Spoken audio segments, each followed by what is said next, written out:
Hey everyone, I have this bright new box with me today. This is a Samsung monitor and I'm very excited to see what is inside.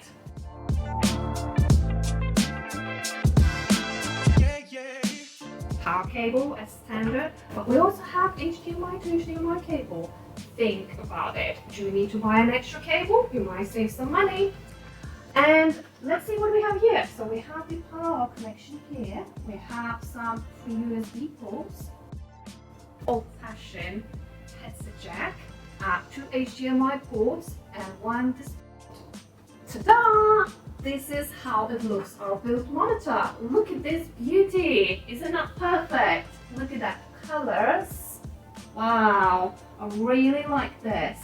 We have a very, very thin bezel. That means you have more screen than actual old-fashioned plasticky monitors.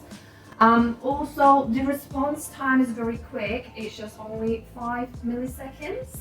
It comes with a standard resolution and it has all kind of features, so flicker-free technology, eye care saving technology, power saving technology. This is very important nowadays.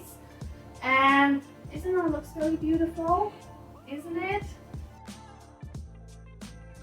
The source and supply team are here to help you. Contact